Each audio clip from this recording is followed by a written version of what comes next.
My name is Rhapsody. Welcome back to Disco Elysium. Everything's still cool here, officer. Well, apparently everything's still cool there, so I don't need to worry about it. But should I get these speakers? Can't I just buy the sad, conquered Samaran speakers? But I need some speakers. Well, if you want them... He pauses for a moment, calculating. But see, they're the pedestal... Yeah, we've seen this earlier, right? We have to buy the fallen speakers and sneakers in order to get that. -1 in Encyclopedia, +1 in reaction speed and hand-eye coordination would actually be quite good for us.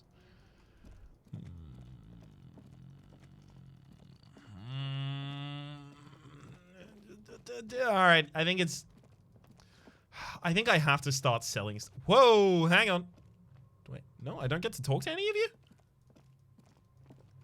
But I do think I have to start selling stuff at some point. Let's see if this is working now. Okay, it works. You grab the handle and pull the lever up. As soon as the metal connects against the contacts, you hear a loud clunk, and then... the water lock starts moving.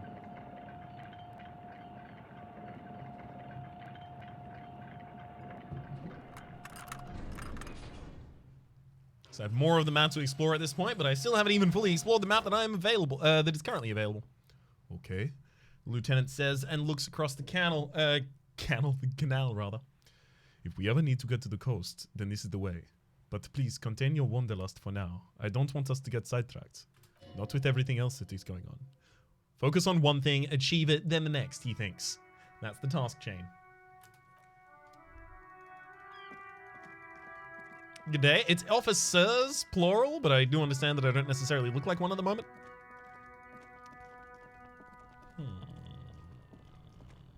Okay, let's actually have a look at our task list and see what we can get done. Find the working class husband. No. Door gunner megamix. Hardy gave you a recording. Right, but we're not going to be able to find that. We can find one in the pawn shop, possibly. I've only got $7 to spare, though. I thought I needed the Samaran speakers, but maybe I can just pick up a boombox in here. Okay. A rack of secondhand uniforms. Wow, a very large red t-shirt and an impressive print stands out from the other garb. Oh yeah? Oh yeah. The print depicts a muscled man striding towards you, a giant sword in each hand, encircled by burning embers. Behind him is a cluster of cabins, engulfed in flames. Beneath him are the words, Hemdall burning. Sniff the t-shirt? That's a rad man from Hemdall team shirt you've got there? This shirt celebrates a false hero, a guardian of a masculine order. How much are you selling a t-shirt for? I don't really know enough about Hemdall yet, so I'm just gonna sniff the t-shirt, because that's obviously what you'd do. Smells like worn cotton. A little old sweat in there? Worn cotton with a side of flea market or trash bin. Sniffing's okay, says the storekeeper, but please don't try anything on. Can't have you leaving your photon emissions in the fabric things you're not gonna buy. You're not imagining it. Photon emissions? What's he on about? Alright, let go of the t-shirt. I need to talk to you and get your...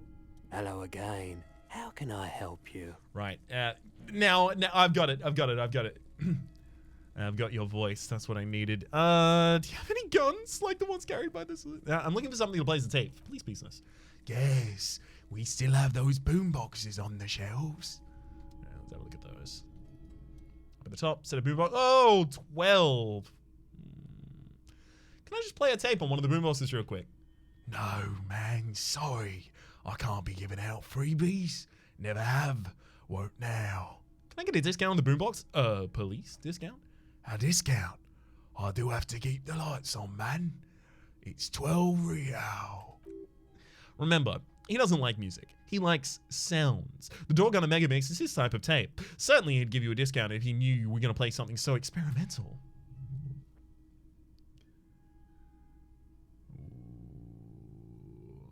Okay, I'm not doing any police work here. I've got the Door Gunner Megamix. It's an error to finding work. Let's do 4 real. He purses his lips. 4 real is offensively low, but just this once for the music concrete cop. Thanks for the discount, man. Here's the money for the boombox. And here you are. Quality sound reproduction on the go. It'll play anything, wherever, turns any tape into a conversation of sounds and shapes. Thank you. Well, I'm gonna bounce out of here. I do not want you to hear that it's definitely police work. I have beguiled you, friend. Prepare for further beguiling later when I need to come back and offload some goods. Alright, so I've got to listen to this with a little bit of privacy. So, straight out in the main square, that should do. Tape player, Harmon Waushi W02. This is a reel-to-reel boombox of everyone's youth. A little banged up, a little chipped, and honestly, not that loud either. Looks cool though. Excels at being carried on the shoulder, allowing you to play audio tape items and blast music into the face of unsuspecting strangers. Now we'll put that on there, and then interact with the Megamas. The portal reel is just what you needed. The reels attach to the apparatus with a satisfying click. The tape is routed behind the magnetic reader. Play the tape.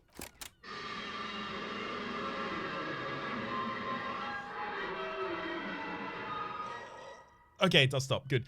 You push commencer and the tape starts spinning. Violent static and machine sounds fill the air. This isn't Rubber Show. A man's voice says, It's a fucking village. I can almost see the elephants. Another loud screech, some kind of machinery. The harbor. Kim takes out his notebook. That's the sound of a Kvalsund crane. Kvalsund crane, rather. More static. With this shit he's done, I'm gonna tear this place up. Soldier of the Apocalypse style. Kill shit, dogs and chickens too.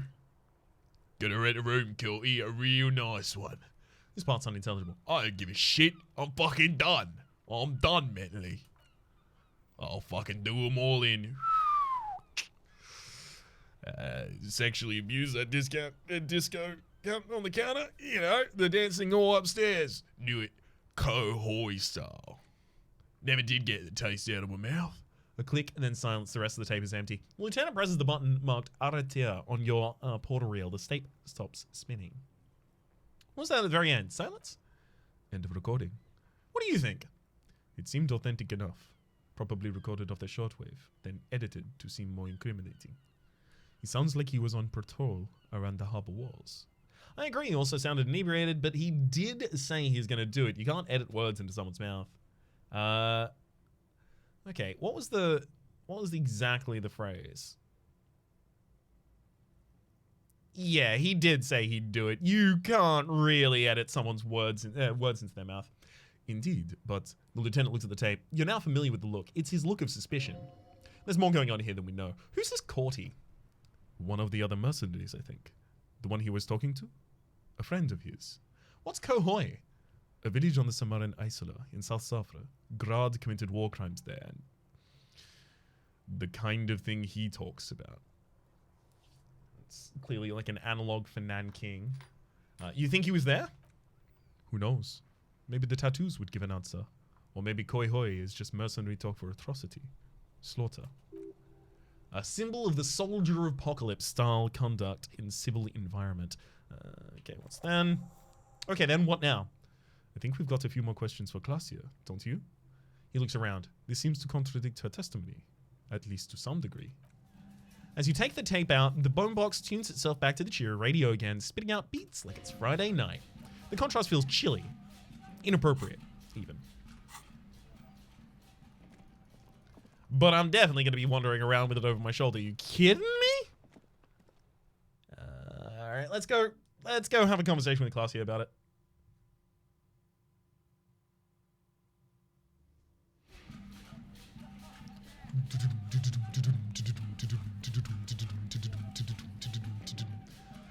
Can I sing this song on stage?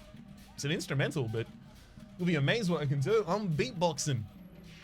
That is my character in-game. I, in real life, cannot beatbox. At all. Even slightly. Oh, and Klasia. You're back this way. I like the idea of just turning up in a mesh top and a police coat that's been riddled with holes, holding a boombox. Just like, I'm here to investigate!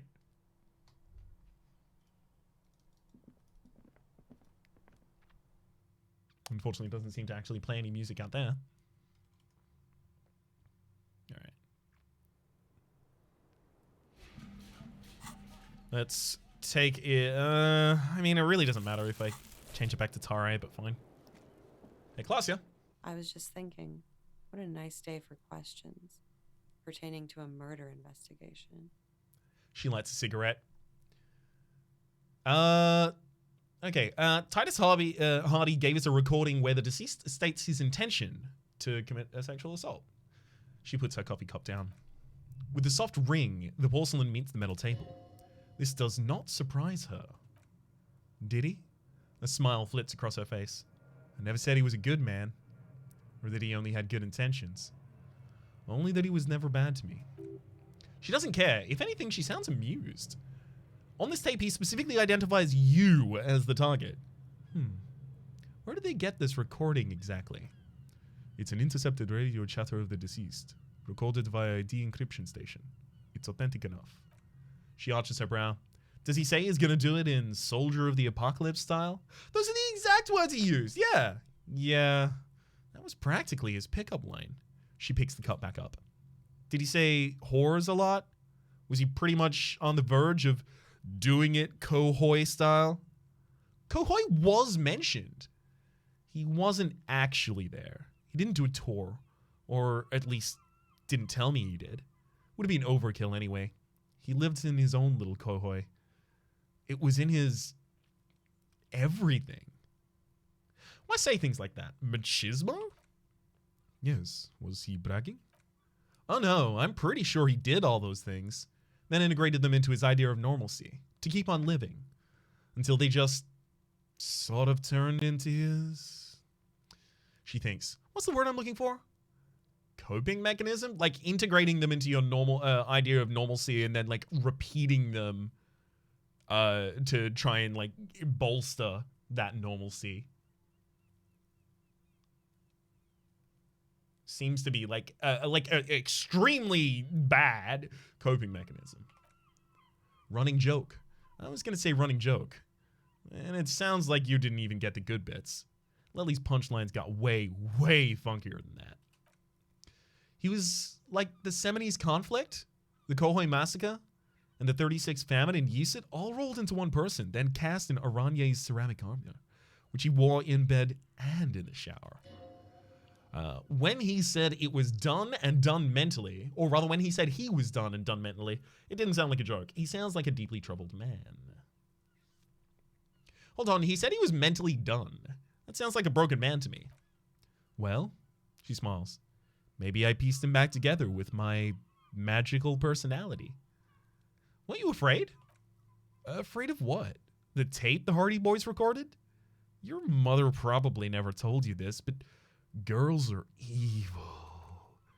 Had I the physical robustness and social support, I'd be in Kohoi. I would be tearing it up Soldier of the Apocalypse style. Did he tell you he had actually done any of those things? Here in Martinet, I mean. No, we were too busy laying waste to our own nervous systems to direct any of the fury outward. He seems, she thinks, he seemed happy, I guess? At ease. As much as a man like him can be.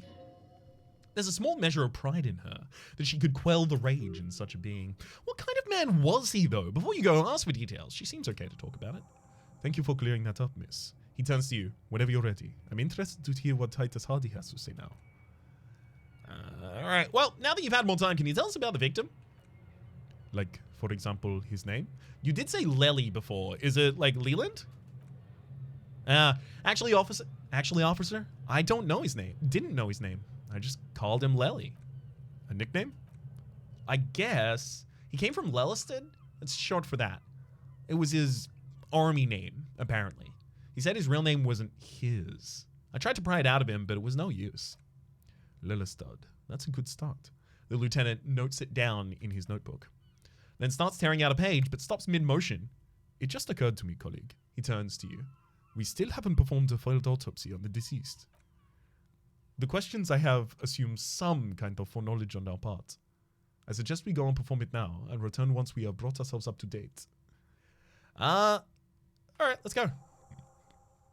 Excuse the delay, miss, he says, with a nod towards the yard. The situation will be addressed soon. We'll be back. The young woman nods, then proceeds to feed herself another cigarette as you leave.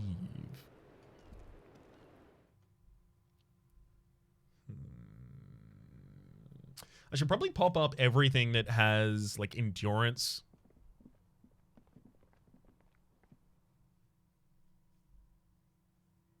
Would it be endurance or pain threshold? What was it last time for sticking through icky situations? Composure? Might have been composure.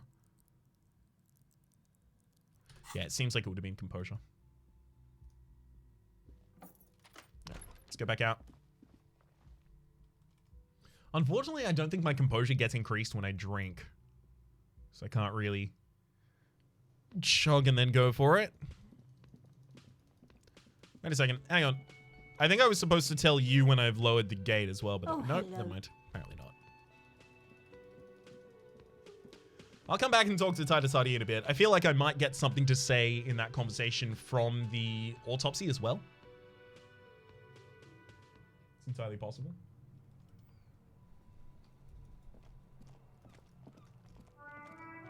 I've already done all the visual calculus on this I can do, right?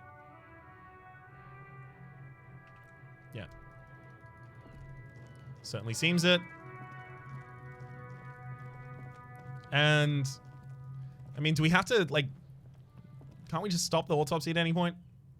The rotting man lies on his side with his eyes looking straight towards you. His body is supine and open to intrusion by autopsy. Lieutenant adjusts his glasses and takes a deep breath. First, what exactly is a field autopsy? Come on, officer. He pulls on a pair of latex gloves. You know what a field autopsy is. You've done hundreds of them. Do you have another pair of gloves? Unfortunately, no. I have gardening gloves? Maybe they're enough? They're better than nothing. The lieutenant looks at the gloves. I'll tell you what.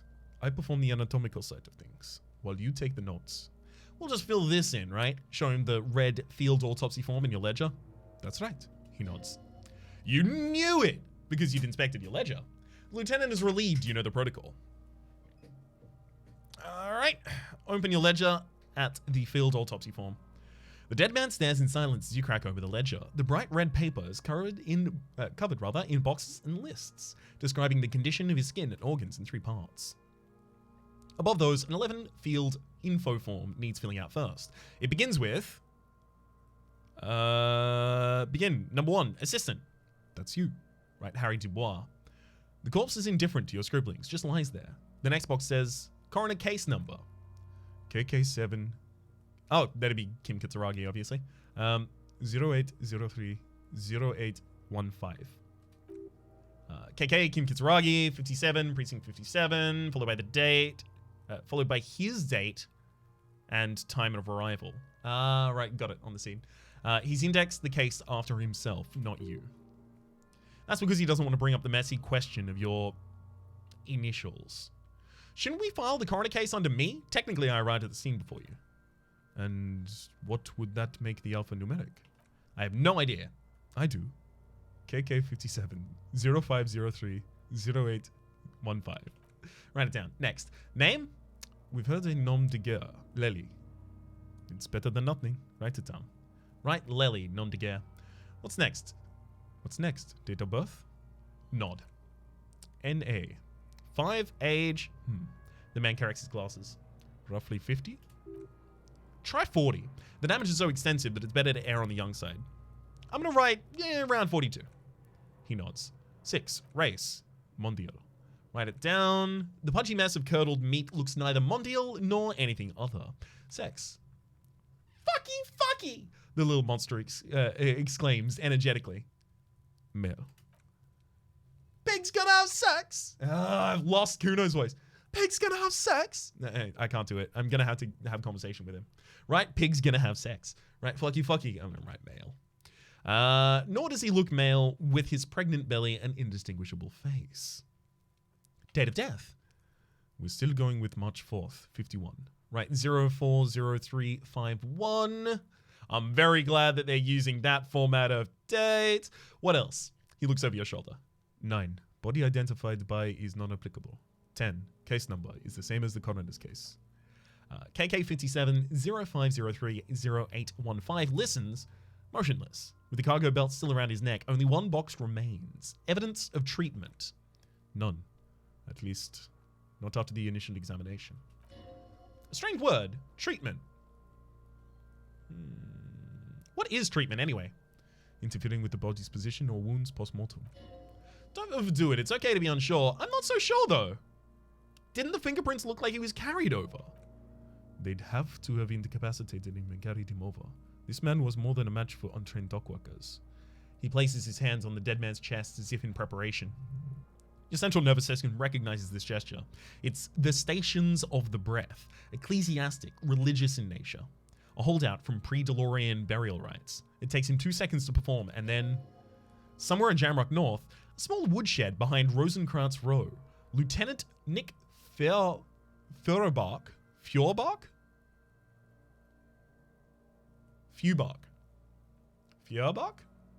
I don't know. Nick Buck puts his hand to the chest of a small corpse, no larger than a monkey. It's raining outside, light drizzle. There's darkness in the shed. Elsewhere yet, an obese female sits in a wicker chair, her silhouette ball-like against the window. Outside, Grand Couronne. The day is turning dim for Sergeant Mac Torson. Hand extended, he approaches, to make sure she is dead more than anything else. And so, all across Jamrock City, Coal City, GRIH, 42 deceased persons found today. 42 stations of breath. We should start the postmortem. Turn the page. The corpse cannot feel Kim's hand on his chest. It no longer meaningfully interacts with its surroundings. A thicket of boxes and lists on red copier paper tries to answer why. Go for the first one. External examination. Summary. Clothes. He begins. The deceased wears armored boots and white briefs. The make of the briefs is Babrodine, I think. Let's see. He turns the body onto its side to check the underwear label. It's happening! Oh, I really need to get his voice before I come back. It's happening! What the fuck are you on to do about it? No, it's... See, the thing is, that's leaning far too far into Scottish over Liverpudlian. Liverpudlian, rather. Babrodine, yes. Inexpensive. Size M. Color white. The disappointment is palpable. The red-haired thing was expecting something more lurid. Write it down. Ooh, breakthrough imminent. The boots are ceramic. Vitreous enamel. They're fused to his skin from blood flowing downward post-mortem. Removal of the boots is left for processing. Write it down. Tattoos. He stands up, feet planted on either side of the body. The upper torso is covered in a single continuous tattoo resembling a macroelectrical circuit board. It reaches from the right shoulder to the heart. The ink is blue and white. The assistant has a color photograph of the markings, to be added to the case files as document A1. The photo is taken on the scene using a Triget Mini. Write it down. The deceased has a belt for airlifting cargo around his neck, tied with a hangman's knot. Color, yellow. Length, 3 meters. There is a buckle on the other end. Write it down. He produces a measuring tape. Well-nourished, athletically built, measuring 1.8 meters. Generally consistent with age 42. Preservation is good. Ambient temperature below freezing. Write it down. Body hair is light brown. Distribution with consistent age is consistent with age. He kneels in to get a better look. The deceased had male pattern baldness. Hair is combed back. Short. Touch the corpse's hair before moving on. His hair feels wet, soaked with rain, taut to the touch. Not that different from a living person. After a swim. Stroke his hair, gently. The stench is suffocating. Strands of dark brown hair start sticking to your hand like threads of a ragdoll's head. Keep petting him. More hair sticks to your hand. Hair off of the rain-soaked head of a dead man. There are bumps and dips on the skull, an alien landscape. There, dead man. You were someone's child and it's all over now. There, baby. The lieutenant watches you in silence. Write it down. That was some sick shit, Sakapa! Come. He coughs. Lividity is consistent with hanging. The head is congested. Contusions are present on the chest, thighs, and head. Consistent with stones thrown. Low velocity. Fucking low velocity! Whoa, okay, that's just a racial slur right there. I'm not even touching that one. Fucking low velocity, the kid explodes. You think Kuno doesn't know what you're talking about? Velocity was fucking max. Yeah, fucking max. You think Kuno doesn't know what you're... back into it. You think Kuno doesn't know what you're talking about? Velocity was fucking max. Talking shit about Kuno's velocity. Lieutenant pays no heed. In addition, there are bite marks on the face, chest, and scalp. consistent with predation. Write down, but it meant for high velocity. No, write down. Ligature mark. The lieutenant produces a small folding knife. With the other hand pulling on the belt, he starts cutting into the polyester. The stench is horrid. After a while, it's obvious the material cannot be cut. The steel wiring, he concedes, breathless. There's too much of it. We need to remove the belt so we can get to the ligature mark. You've got just the right tool for that. The chain cutters. Good thing we've got these chain cutters. Pull out the rubber grip chain cutters. Always good to think ahead. Now, he points to the rope squeezing the dead man's neck. We need to cut the belt to see the ligature mark below. Carefully, with as much precision as you can. Say's gonna... Woo! Say, my pig is gonna fuck his head off. No, he ain't. C looks blasé. Your pig's a boring fuck.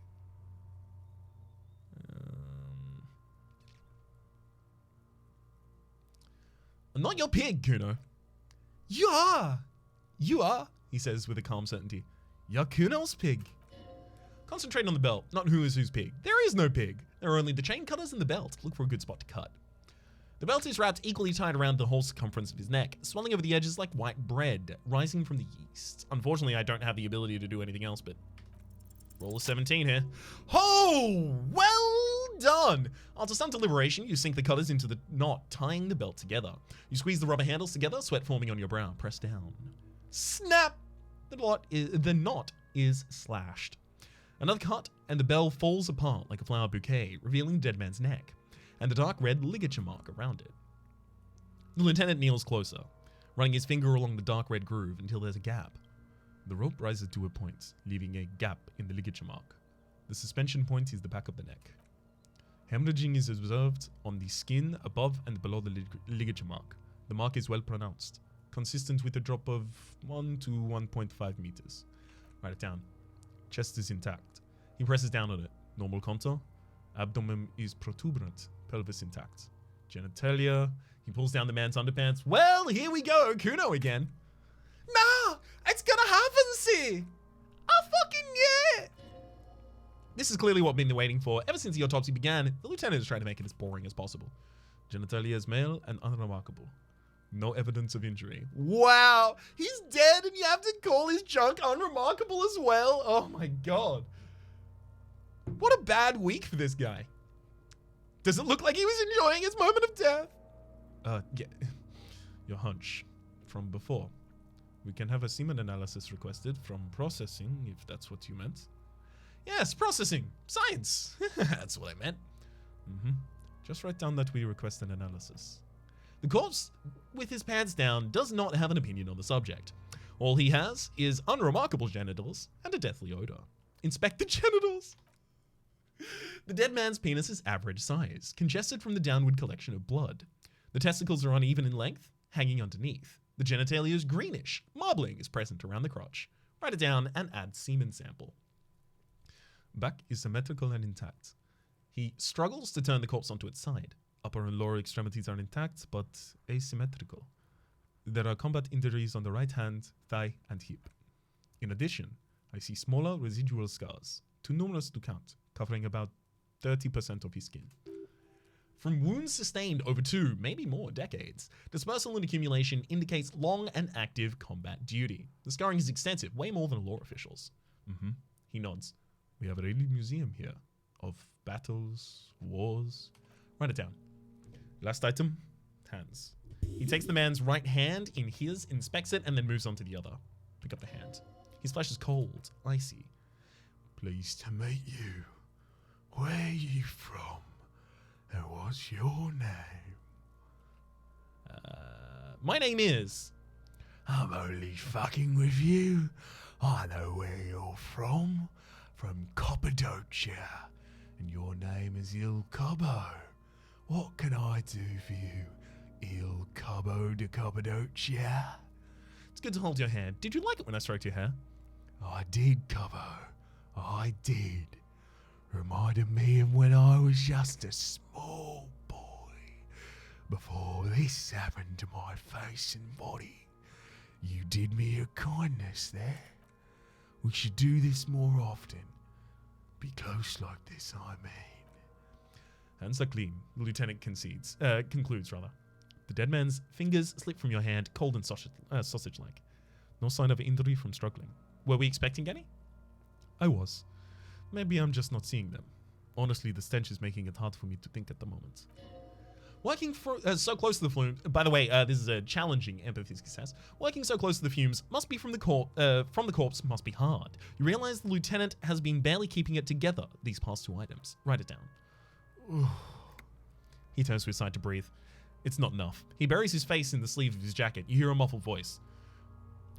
That's all for the external. Well done. What's next?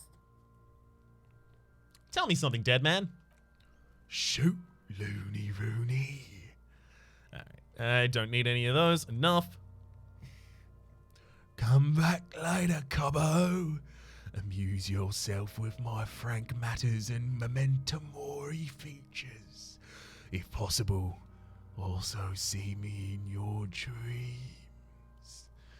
So memento mori is Latin for remember that you will die. Or is it just remember death and it's usually just like brought out to a full sentence with conjugation? Internal examination. Summary. Ooh. I'm afraid we can't continue till we've gone through. Oh, right. Sorry. I pressed 2 for that, but I was trying to go for 1. Internal examination. Central nervous system, he says, then concludes abruptly. I have nothing. Do you have anything on the man's central nervous system?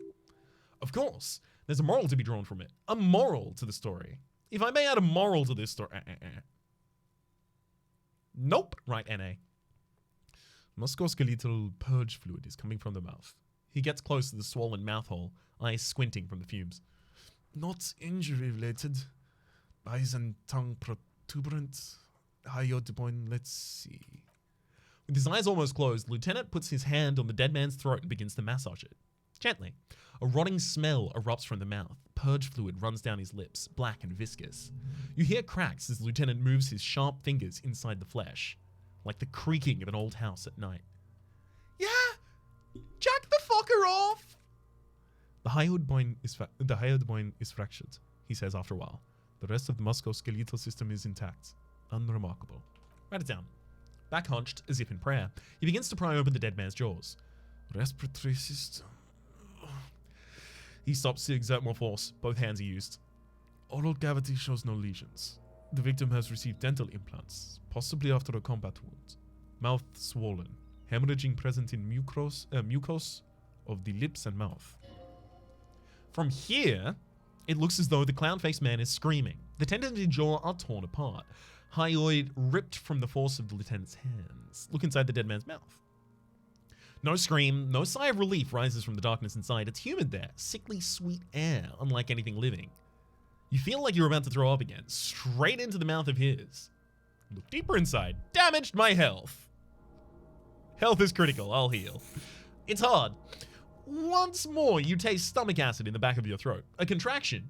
Your throat pumps a little something into your mouth and from your stomach into your mouth. You're forced to swallow just to keep looking. Inside you see darkness, just a mess of meat and darkness. There are ancient mysteries down there, Cobbo. Ask me later. And that was Inland Empire saying that, but clearly in the tone of the dead man that we've interacted with prior. Lieutenant shuts the jaws. The mouth snaps shut before you. Hemorrhaging present in the mucus, he repeats impatiently. Write it down. He wipes his brow. Hepatobiliary. NA. Why? Don't we have anything? He looks at the corpse's stomach with a mixture of tiredness and disgust. Are you a hepatobiliary expert? I don't think so. Neither am I. And is that it? That's it. Right down NA. Same for toxicology and serology. NA. Both? Unless you have knowledge of some untapped reservoirs out there. The completionist in me wonders if there's still something we could do. Boom. It's directly to the game. We only have one test, as per regulation. And we already requested semen. Ah, fuck. Pigs requesting semen like it's no big deal. I'm not even interested in these boring mulkers anymore. Haven't suck him off or anything. If we change it to toxicology, that seems more prudent. At the request then, we'll know if drugs or poison remain in his blood. He looks at the monster. At this stage, I doubt processing will find anything, even if he was brimming with it. Right, NA and toxicology requested. Cardiovascular. The body exhibits heavy lividity. Blood has gathered in the hands, feet, and neck. Hypostasis is visually consistent with a hanging. Write it down. Gastrointestinal. He breathes a sigh of approaching relief. This is the last field on the list. He looks at the ground. To the pool of feces there. This will do. He touches the corpse's bloated lower abdomen briefly and says, digested semi-solid food in stomach. Voila. Write it down and keep the voila. What's next on the list? Description of injuries, now that we've fully examined the body. Let's see. He tilts his head. We have bite marks, contusions on the chest and head, and a ligature mark encircling the neck. You'll need 3 fields. Leave a 4th one too. Be thorough if you want maximum results. Beautiful. Bite marks. He nods. Head, chest, and scalp bite mark injuries. Predation by birds has caused damage to the body. Odontologist does not need to be consulted. Write it down. And your opinion, officer? Beneath the description, there are 2 boxes waiting to be ticked. Opinion, fatal injury, or non-fatal postmortem. Non-fatal postmortem. Agreed. Next injury? Contusions. The lieutenant furrows his brow. Again, it said 2 when I hit the wrong one. So, the scalp bleeds from a postmortem head injury. A stone. The injury does not have the rim of an earlier inflammatory response. A predator on the scene has confessed to causing it postmortem. At maximum God. Again, I'm losing Kuno's voices while I'm not talking to. At maximum velocity, fucko. Has confessed to causing it at maximum velocity, fucko. The lieutenant's admission has caused great gratitude in Kuno. He's silent with it. Write it down. Coagulated blood sticks to the scalp and chest where the countless stones have hit the dead man. Non-fatal postmortem. Right. Next. What's the 4th injury field for? Nothing. Just in case. Turn the page back. The corpse lays slouched on the side, oblivious to its surroundings. The field autopsy form describes his state in 3 parts. I want to be as thorough as I possibly can there, but I don't know. Have I been as thorough as I possibly can? All complete. Finger pistols. 9mm. Snap, snap, baby. Turns out guns aren't that much for protecting as they are for attacking people. If you want to protect people, really work for them. You have to whip out your signature dual 9mm Villiers finger pistols. Who needs a real gun anyway? That conversation you just had? It would have gone better if you'd snapped the bad boys at him. Note, 9mm dual finger pistols do not count as an actual weapon in a gunfight. Safety's always off on the reaction speed. Beautiful, and empty hand slots give suggestion +1. Neat. So basically, unless I'm using that, I want it out of my hands. Okay, I'm actually going to end that there because I do think that we have a little bit more to learn about this bod. I just don't necessarily know where we'll learn it. For the moment, though, my name has been Rhapsody. The name of the game has been Disco Elysium. Hopefully, you've been enjoying yourselves. There's a playlist in the description down below with all of my content of the game, past, present, and future. And hopefully, we'll see you next time.